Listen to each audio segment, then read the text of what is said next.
Hey folks, Evil DM here. I'm back with another episode of Idols and Efreetis. This week we're going to be talking a little bit about creating interesting backstories. I had a couple people ask me in the past, how do you handle backstories as a DM, and how do you encourage your players to get into the backstory of their characters when creating them in the beginning? And I know it's not for everyone. Most people like to have their characters just be a name and they just want to play, but sometimes you have to get a backstory for a character, even if it's small. And I have a couple questions that I had written down in my notebook. It really depends on each campaign that I'm running and the game I'm running. But if this is a D&D campaign, which is this series of videos are about, this will apply to you. So I have about 10 questions. And if a player answers a couple of these questions, it gives you something to start with, and it makes the character more defined than just a name on a piece of paper. It makes it more 3D, it makes it more pop, makes it more dimensional.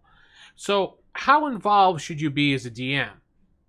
Now, you don't exactly want to write it for them, because then they have no investment in the character, and who gives a crap, right? So I have a couple ways of doing this, and this way I'll explain it's just answering a couple questions, and it doesn't have to be elaborate, just a couple questions to get them going. And you should always reward players for going the extra mile of fulfilling this out. So if you got one player that's just like, yep, and doesn't really give a crap because he doesn't care, then obviously he doesn't care and you can't do anything about that, but you can kind of encourage him to answer these questions.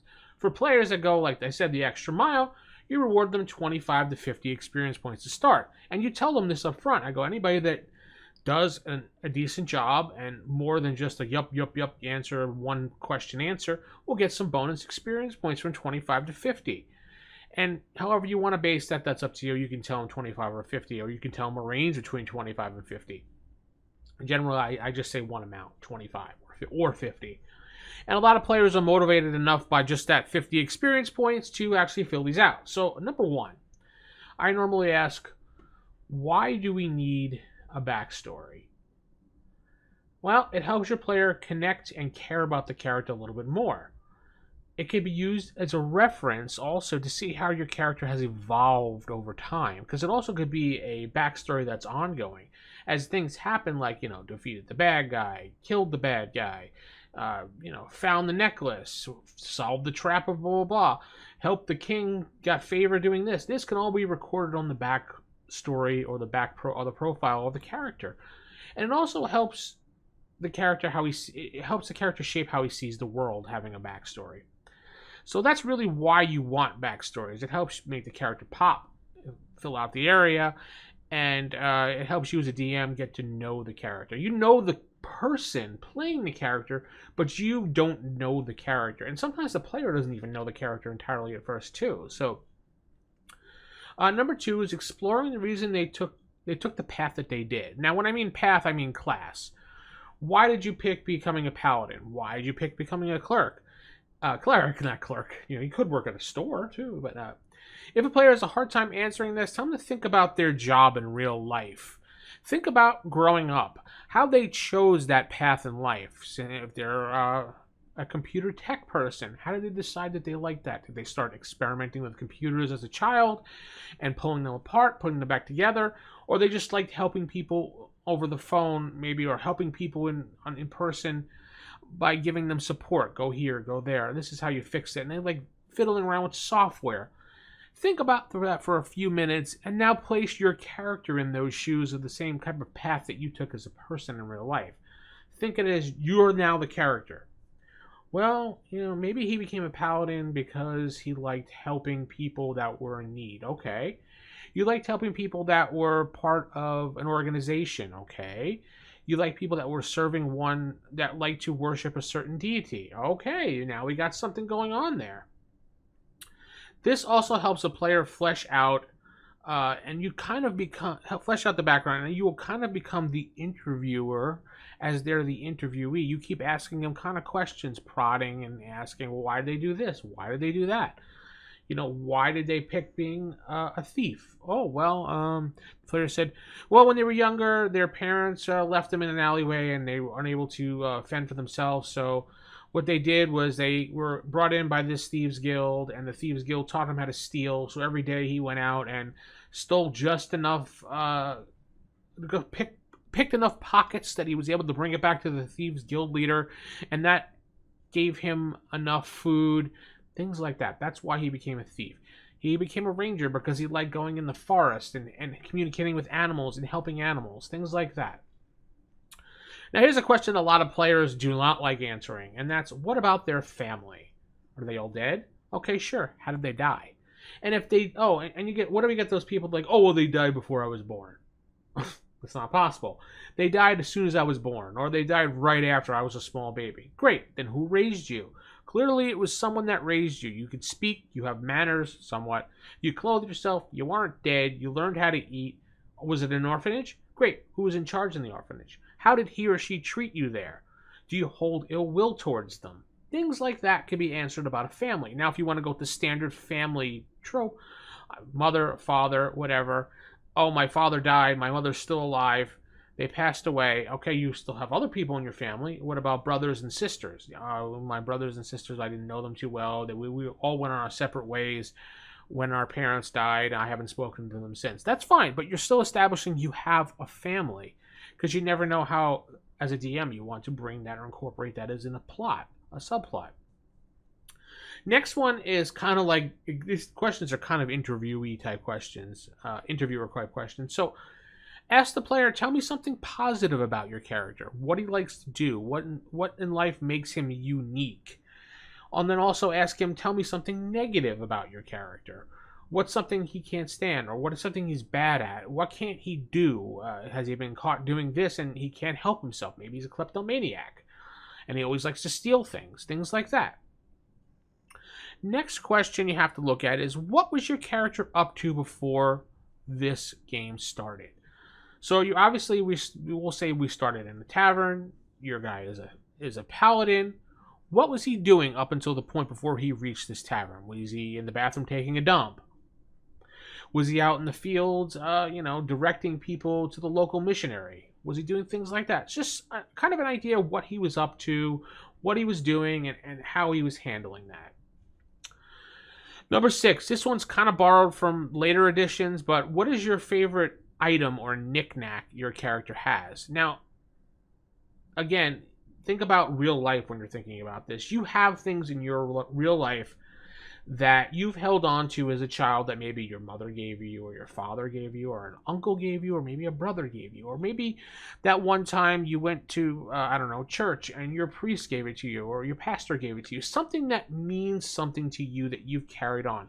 Maybe you got a special G.I. Joe figure as a child from your uncle. He bought you your first one, and ever since then, you loved that figure, and that's always stayed with you. Just something like that. Maybe you got a favorite necklace or ring the day you graduated from high school.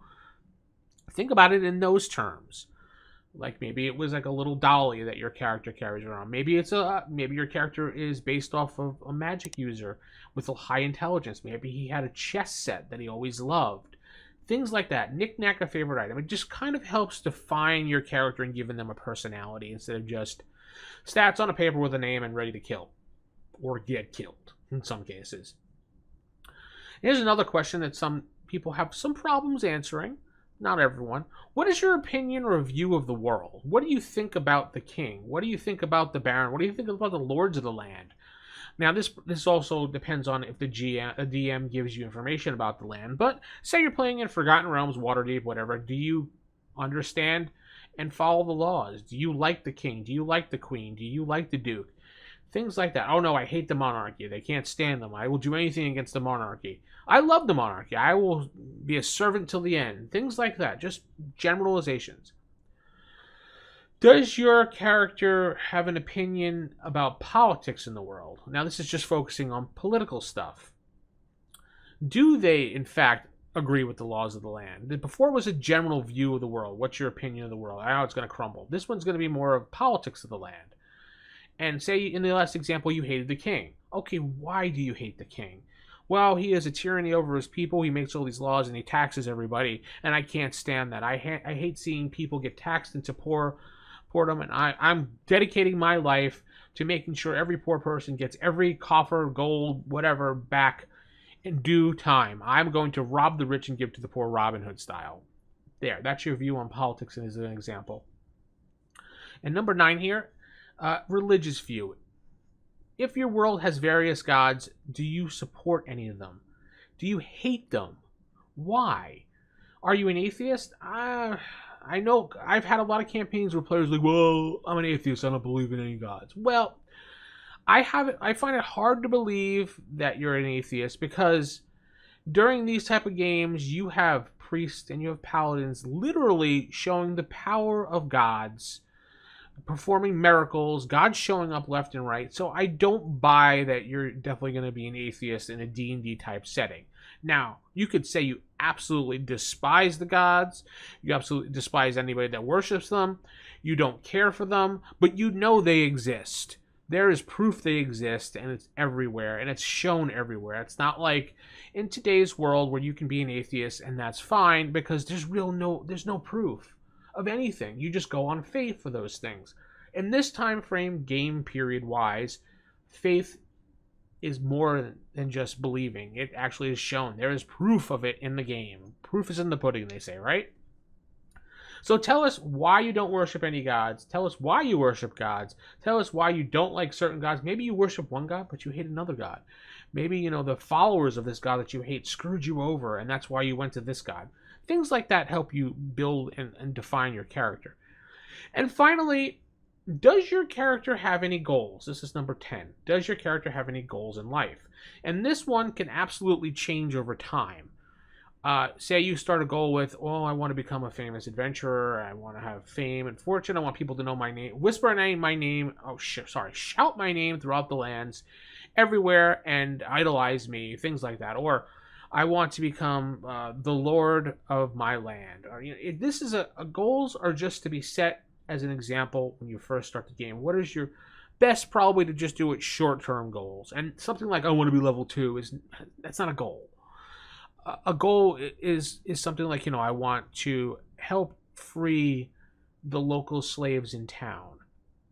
I don't like the Slavery Act. I want to make sure that all the laws are abided by, for the next year. I don't want any laws broken. I'm going to help the guards out. Goals are like that. Goals are ever evolving and they're always changing, and you can change them based upon what is happening in the campaign. So it's always good to sit with your DM and be like, yeah, I want to change my goal. I don't think this is appropriate to my character anymore. He's changed, his thought pattern. Maybe he went from hating the king and going against him. Maybe his long-term goal is to prove the king is an awesome guy and he wants to worship the king for the rest of his life. And that can also change too. Maybe a couple weeks later, the king screws him over and it's like, F the king. And I'm going to dedicate my life to trying to kill that bastard. Things like that help you flesh out your character. And these are basically the 10 questions that you can ask. And if a player only fills out a couple of them, like 1, 2, 3, and 4, that is enough for a DM to work with. And it's better to have some questions, even if they pick and choose some of these questions, it's something for you to work out, help flesh out the character as a DM, and have your player more invested into the story. Because if they're not invested in the story, then it's just a story and nobody cares. It also helps the DM write a backstory and an arc for each character in the game so it can focus on them at one point and move forward. All right. Hope you've learned something from this, and maybe you can pass this around. Share the video, hit like, comment below, and tell me what you do for creating interesting backstories for your players and helping them out. Don't forget to subscribe if you haven't subscribed, and see you next time. Keep it original, keep it old school, and good night, everybody.